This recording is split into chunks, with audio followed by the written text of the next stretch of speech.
Let's make sourdough from beginning to end. I would say my sourdough has definitely peaked. You see that? Well, I don't want to follow it. Put your bowl scale. Zero it out. We're going to add 300 grams of active sourdough. We're at 302. It's okay. Zero that scale out again. 700 grams of room temperature filtered water. I usually do this before I go to bed at night. I boil it and then it cools overnight and then room temperature. 700. I got it. Yeah. Take it off of your scale. Take a sip of your coffee. You need that. We want to whisk this until it's like frothy. I don't know brown, okay? Don't hold it this way. Yes, sweetie, my granddaughter's here. She's just the best. Definitely want to get yourself one of these Danish whisks. They're great. Ding, ding, ding. See how that's frothy? See that? Zero out your scale again. Get your bread flour, whatever flour you're going to use. I do suggest using the King Arthur high protein bread flour. It's done my sourdough loaves the best. Add 1,000 grams of your flour. Remember to zero out that scale. So you can do like 800 grams of, your King Arthur flour. And then you can do also, if you want, 200 grams of the whole wheat. Sometimes it just gives it a better flavor without ruining the density of the bread.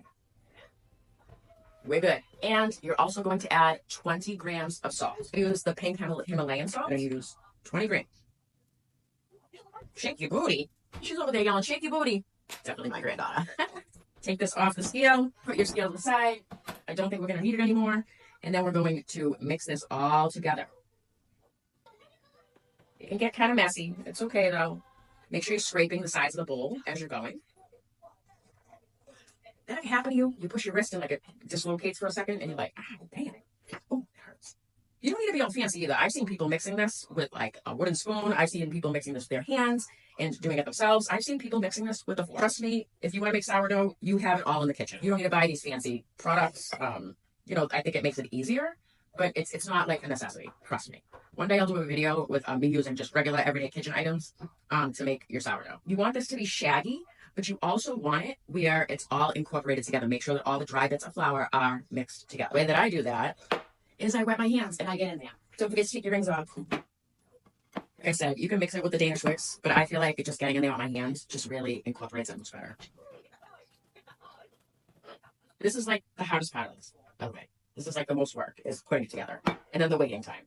That's pretty much about it. It's all about waiting. It's all about your folding in between and timing and the temperature in your home. And I'm going to show you a little hack that I learned and the little products that I got that made this a lot easier for rising. I'm going to take my scraper, my bench scraper, and I kind of just pull it away from the sides of the bowl as well, just to make sure that I got everything.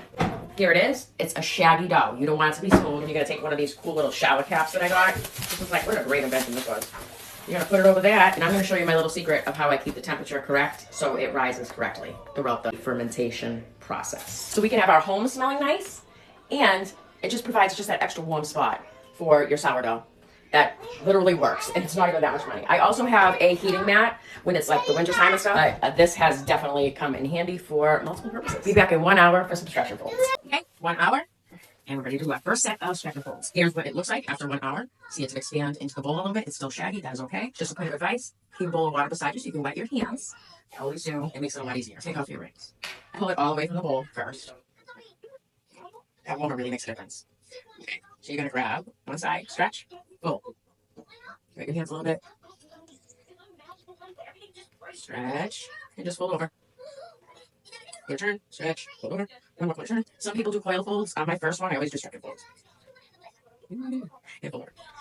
And then I kind of just pick it up and just swap it down. Now we'll see you in an hour. Another hour has passed. I'm in the middle of straightening my hair and getting ready for the day.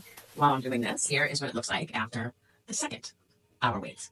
Remember the bowl of water. Wet your hands. By the way, I also wash my hands, so I don't want everybody in the comments going, oh my god, did you wash your hands? Yeah, I washed my hands. Yeah. Now I'm going to pull away from the bowl, and I want to do some coil folds. So coil folds, what you're going to do, continue to have wet hands because you don't want it to get too sticky. You're going to come from underneath in the middle, and you're going to just pull. And it should pull nicely away from the bowl. See that? Put it that. And then you're just going to let it fall on itself. You're going to quarter turn, come underneath again, fold it, do that.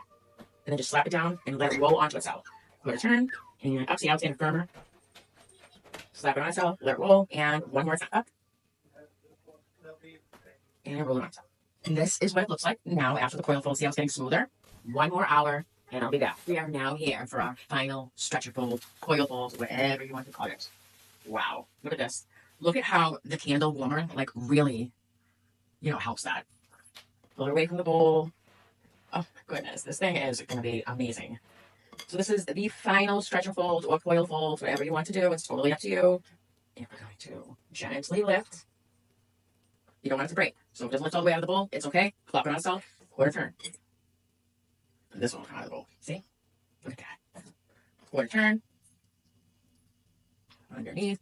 Lift up all the way, try to. And let it fall on itself. And one more turn. Sometimes a nice couple slaps is good too. We're going to let this rest.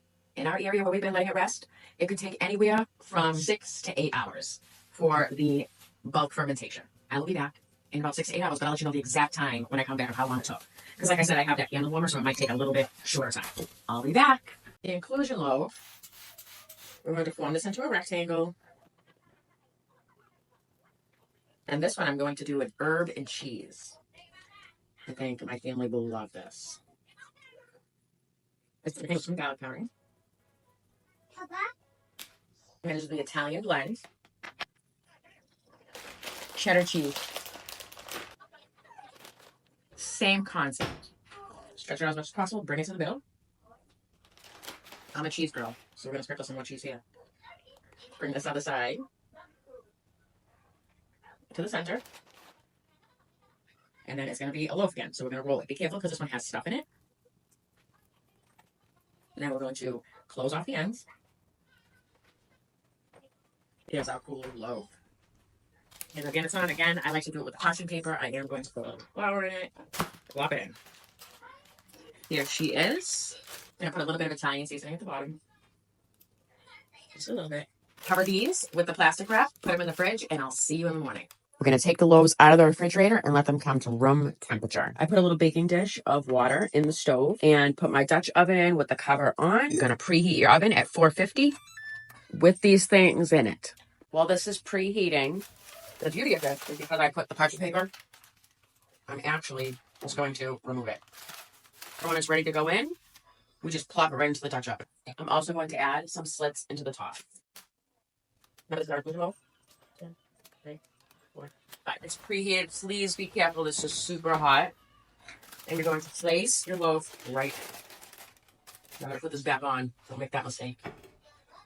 Cover it back up. And we're going to put it back in the oven for 25 minutes on 450. I'm going to bring the oven down to 400.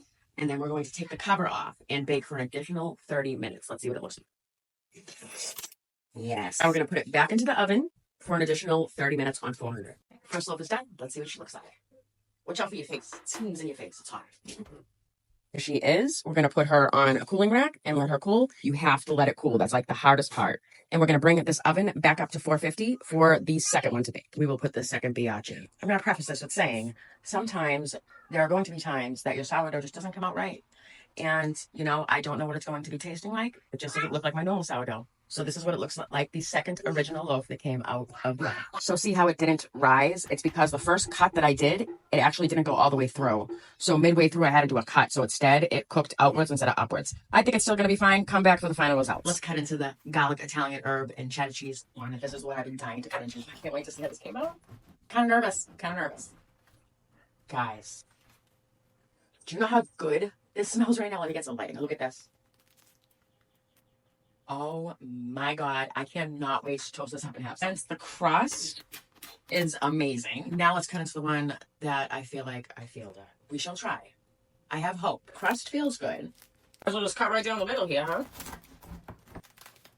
Not horrible. It's got a nice little, probably had a big bubble there. It's delicious. It's just baked wide instead of up. Look, this is your sign that anybody can bake sourdough. Even when there's a little mishap, it's still going to be good. So it might not look like your traditional sourdough, but it'll still be edible. I guarantee you. And you know how many times I messed up on this? Don't be afraid. Go with it. If you have any questions, message me. I'm going to be doing so many more recipes here on my TikTok, including like regular bread, not just sourdough stuff. But follow along. I'm going to cut a piece of that sourdough. Thank you for watching. Leave a comment, follow along, support any way you can. Bye.